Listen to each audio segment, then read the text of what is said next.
Chapitre 2. Ce cabinet était un véritable musée.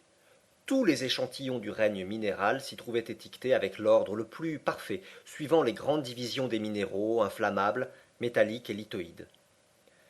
Comme je les connaissais, ces bibelots de la science minéralogique, que de fois, au lieu de muser avec les garçons de mon âge, je m'étais plu à épousseter ces graphites, ces anthracites, ces houilles, ces lignites, ces tourbes, et les bitumes, les résines, les sels organiques qu'il fallait préserver du moindre atome de poussière, et ces métaux, depuis le fer jusqu'à l'or, dont la valeur relative disparaissait devant l'égalité absolue des spécimens scientifiques.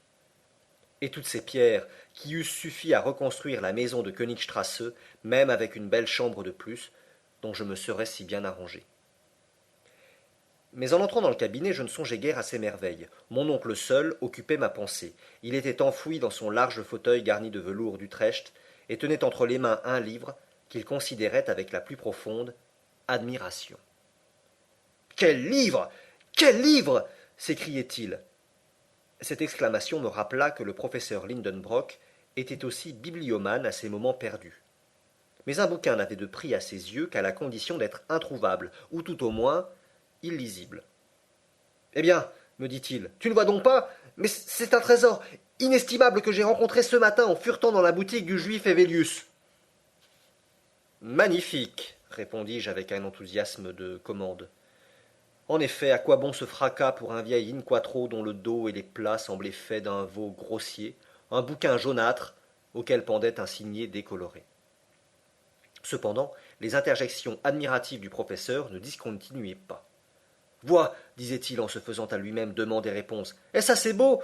Oui, c'est admirable. Et quelle reliure! Ce livre s'ouvre-t-il facilement? Oui, car il reste ouvert à n'importe quelle page. Mais se ferme-t-il bien? Oui, car la couverture et les feuilles forment un tout bien uni, sans se séparer ni bâiller en aucun endroit. Et ce dos qui n'offre pas une seule brisure après 700 ans d'existence. Ah, voilà une rognure dont Bozerian, Kloss ou Purgolt eussent été fiers. En parlant ainsi, mon oncle ouvrait et fermait successivement le vieux bouquin. Je ne pouvais faire moins que de l'interroger sur son contenu, bien que cela ne m'intéressât aucunement.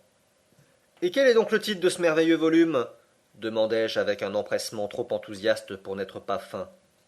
Cet ouvrage, répondit mon oncle en s'animant, c'est Heimskringla de Snorre Sturleson, le fameux auteur islandais du XIIe siècle. C'est la chronique des princes norvégiens qui régnèrent en Islande. Vraiment? M'écriai-je de mon mieux, et sans doute c'est une traduction en langue allemande. Bon, riposta vivement le professeur, une traduction. Et qu'en ferais-je de la traduction? Qui se soucie de ta traduction? Ceci est l'ouvrage original en langue islandaise, ce magnifique idiome, riche et simple à la fois, qui autorise les combinaisons grammaticales les plus variées et de nombreuses modifications de mots. Comme l'allemand? Insinuai-je avec assez de bonheur. Oui, répondit mon oncle en haussant les épaules. Sans compter que la langue islandaise admet les trois genres, comme le grec, et décline les noms propres, comme le latin. Ah? Fis-je un peu ébranlé dans mon indifférence. Et les caractères de ce livre sont-ils beaux? Des caractères? Qui te parle de caractères, malheureux Axel? Il s'agit bien de caractères. Ah, tu prends cela pour un imprimé? Mais, ignorant, c'est un manuscrit, et un manuscrit runique. Runique? Oui. Vas-tu me demander maintenant de t'expliquer ce mot? Oh, je m'en garderai bien, répliquai-je avec l'accent d'un homme blessé dans son amour-propre. Mais mon oncle continua de plus belle, et m'instruisit malgré moi de choses que je ne tenais guère à savoir. Les runes, reprit-il, étaient des caractères d'écriture usités autrefois en Islande, et suivant la tradition, ils furent inventés par Odin lui-même. Mais regarde donc, admire donc, impie, ces types qui sont sortis de l'imagination d'un dieu. Ma foi, faute de réplique, j'allais me prosterner, genre de réponse qui doit plaire aux dieux comme aux rois, car elle a l'avantage de ne jamais les embarrasser quand un incident vient détourner le cours de la conversation. Ce fut l'apparition d'un parchemin crasseux qui glissa du bouquin et tomba à terre.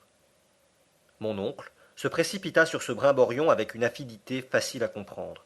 Un vieux document, enfermé depuis un temps immémorial dans un vieux livre, ne pouvait manquer d'avoir un haut prix à ses yeux. Qu'est-ce que cela? S'écria-t-il, et en même temps il déployait soigneusement sur sa table un morceau de parchemin long de 5 pouces, large de 3, et sur lequel s'allongeaient en ligne transversale des caractères de grimoire. Ces signes bizarres, amenèrent le professeur Lindenbrock et son neveu à entreprendre la plus étrange expédition du XIXe siècle. Le professeur considéra pendant quelques instants cette série de caractères. Puis il dit en relevant ses lunettes « C'est du runique. Ces types sont absolument identiques à ceux du manuscrit de Snorre Sturluson, mais qu'est-ce que cela peut signifier ?» Comme le runique me paraissait être une invention de savants pour mystifier le pauvre monde, je ne fus pas fâché de voir que mon oncle n'y comprenait rien. Du moins cela me sembla ainsi au mouvement de ses doigts qui commença à s'agiter terriblement. « C'est pourtant du vieil islandais, murmurait-il entre ses dents, et le professeur Lindenbrock devait bien s'y connaître, car il passait pour être un véritable polyglotte, non pas qu'il parlât couramment les 2000 langues et les 4000 idiomes employés à la surface du globe, mais enfin il en savait sa bonne part. Il allait donc, en présence de cette difficulté, se livrer à toute l'impétuosité de son caractère, et je prévoyais une scène violente, quand 2 heures sonnèrent au petit cartel de la cheminée. Aussitôt la bonne Marthe ouvrit la porte du cabinet en disant « La soupe est servie !»« Au diable la soupe !» s'écria mon oncle. « Et celle qui l'a faite, et ceux qui la mangeront !» Marthe s'enfuit. Je volai sur ses pas, et sans savoir comment, je me trouvai assis à ma place habituelle dans la salle à manger. J'attendis quelques instants. Le professeur ne vint pas. C'était la première fois, à ma connaissance, qu'il manquait à la solennité du dîner. Et quel dîner, cependant! Une soupe au persil, une omelette au jambon relevé d'oseille à la muscade, une longe de veau à la compote de prunes, et pour dessert, des crevettes au sucre, le tout arrosé d'un joli vin de Moselle.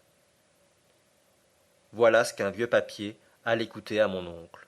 Ma foi, en qualité de neveu dévoué, je me crus obligé de manger pour lui, en même temps que pour moi, ce que je fis en conscience. Je n'ai jamais vu chose pareille, disait la bonne Marthe. Monsieur Lindenbrock, qui n'est pas à table.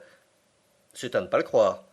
Cela présage quelque événement grave, reprenait la vieille servante, hochant la tête. Dans mon opinion, cela ne présageait rien, sinon une scène épouvantable, quand mon oncle trouverait son dîner dévoré. J'en étais à ma dernière crevette, lorsqu'une voix retentissante m'arracha aux voluptés du dessert. Je ne fis qu'un bond de la salle dans le cabinet.